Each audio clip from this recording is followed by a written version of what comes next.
Welcome back to Got Wire. I'm Adam, and today, as you can see here, I have, I think, the perfect Alta Labs starter kit. I have their Route 10 router, I have their Wi-Fi 6 access point, I have a PoE gigabit switch, I have their cloud controller to control everything locally, and then the centerpiece of it all is their S12 10 gig switch. It has 12 SFP plus ports, and this is going to be the heart of the network. In full transparency, I bought all this equipment with my own funds, my own money. I probably didn't go bankrupt, but I love messing with this stuff, and I'll probably use some of it and see how it compares to my Ubiquiti gear that I currently run here at my house. But I'm going to get everything unboxed, get it all hooked up here to my laptop, and do some testing with it, see how the controller software compares to Ubiquiti, and just all in all mess around with it and play with it. If you guys want to come along and see how this stuff works.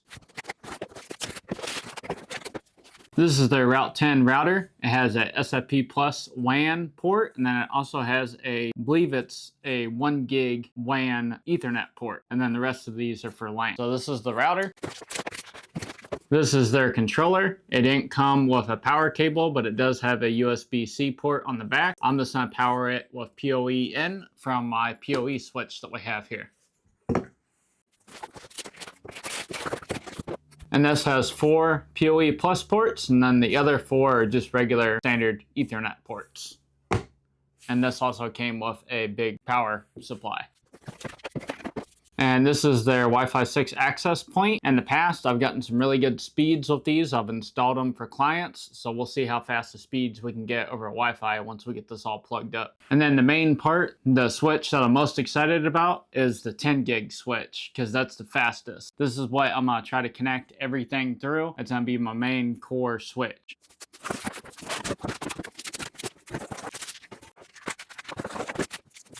That's cool. It came with some rack studs to get this thing mounted, and it has this long L bracket here, so you can fit it in your rack, and you can either put it on here or on here. You can put it on either side because it gave you the small L brackets depending on what side of your rack you want it on. And it does have a fan in it, so we'll see how loud it is. And then of course it's just got the one integrated power supply. But this is really cool. 12 ports of PoE plus that is managed through your controller here. And I got this thing booting up, and right now I think the fan's spinning, but I don't hear hardly any noise coming from it. But it is cool how it glows that color though on the front. So I'm gonna be able to hook up the router to this with a SFP plus cable, a DAC cable, and then the PoE switch, I'm just gonna use a RJ45 to SFP plus adapter to get it plugged into the PoE switch. So I got everything hooked up and configured. I have the Route 10 router here. I have my fiber coming from my Ubiquiti switch. I'm just double natted right now, going into my WAN port. And then for my LAN, I have it going into the S12 10 gig switch. And then I have the controller powered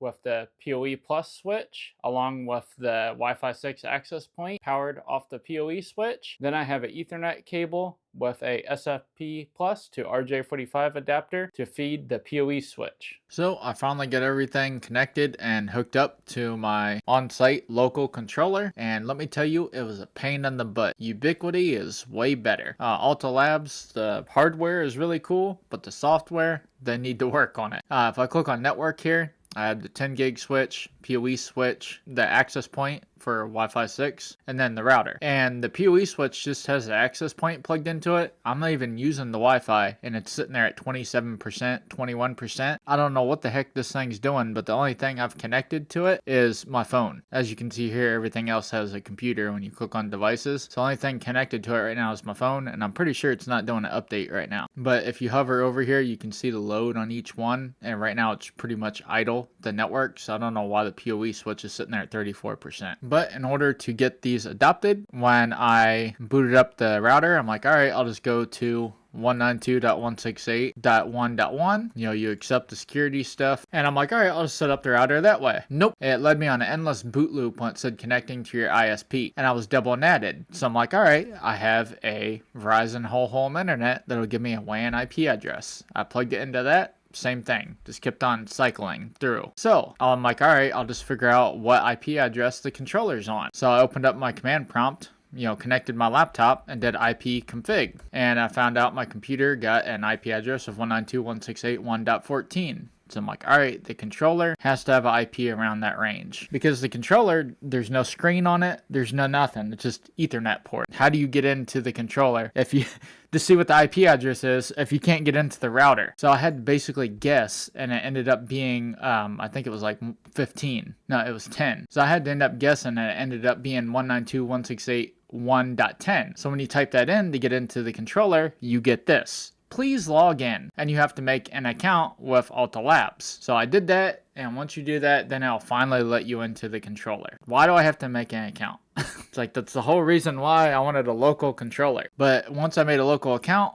all these showed up besides the 10 gig switch. I don't know why that didn't show up. And it said add. So I'd click add, and then it would say over here on the right, disconnected, and it would never change. I would refresh the page, nothing. And the funny part is one of the ones I tried to add, my computer was connected through it. And under devices, I could see my computer, right here, but it couldn't see the thing I was trying to add. It said disconnected. So I had to end up adding these in the cloud controller, updating the router, and then updating these one by one. I had to add them to the cloud controller, remove them after they were updated. And then once I updated them all, then I was able to go back to the local controller and add them. And it quit doing the, disconnected, where it would just sit there disconnected. So if you want to use Alta Labs stuff, when you first adopt it, prepare for a headache if you're not using their cloud controller, if you buy one of their controllers. Or at least that's experience I had. Maybe I got some stuff with really old firmware, but yeah, it shouldn't be like that. But it does have kind of a cool dashboard. You can see your throughput here. If I run like a speed test here, that graph should jump up here on the right.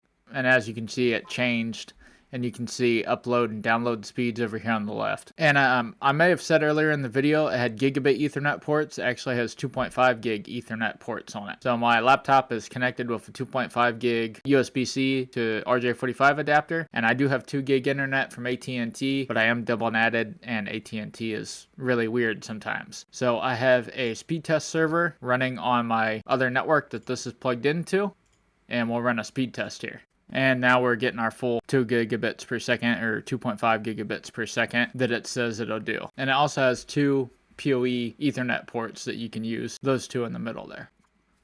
And on the speed test, we got 2.3 gigs down and 1.9 gigs up to my local server. And these are basically just connected together. It's just, they're double natted. The server's sitting in my garage, and it's probably routing through like one 10 gig switch up to here. And I have it plugged into the 10 gig WAN port on the router here. So not bad speeds from a router that's $200. So we'll run another speed test here, this time using iPerf to my server out in my garage.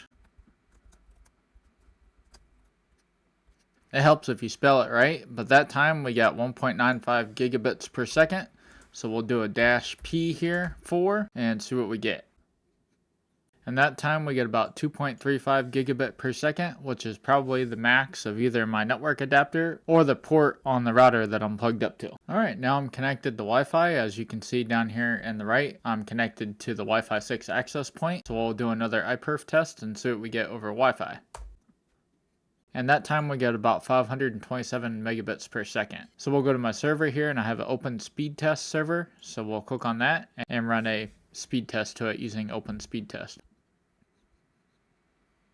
And we get about 667 megabits per second download and 699 megabits per second upload. So that's not too bad over Wi-Fi 6, if you ask me. It's almost a full gig over Wi-Fi, or it's coming pretty close to it. So this is my perfect Alta Labs starter kit. If you like to tinker and don't mind a couple problems like what I experienced, go ahead and try Alta Labs. All this right here in front of you is $936 thereabout. I bought it all on Amazon. If you want to buy this for yourself or try out one of these, I'll have my Amazon affiliate links down below. Check them out in my description. If you buy something, it doesn't even have to be these. It helps me out. I get a little kickback from it. It doesn't cost you any more money. But once I got everything up and working, this is pretty fast. I wasn't able to try out the 10 gig port at full 10 gig speed, because I didn't have a computer set up for that right now. But the access point is really fast over Wi-Fi 6, in my opinion. You know, 600-700 megs over Wi-Fi is really fast. But if you just want a turnkey solution that just works, I would definitely go the Ubiquiti route, because Ubiquiti was way easier to set up than Alta Labs. Alta Labs still needs to work on their software, but the hardware I really like. You can change the color of all their logos. Right now I got them set to purple. I think they look really cool, and this 10 gig switch is awesome. I'm thinking about keeping it,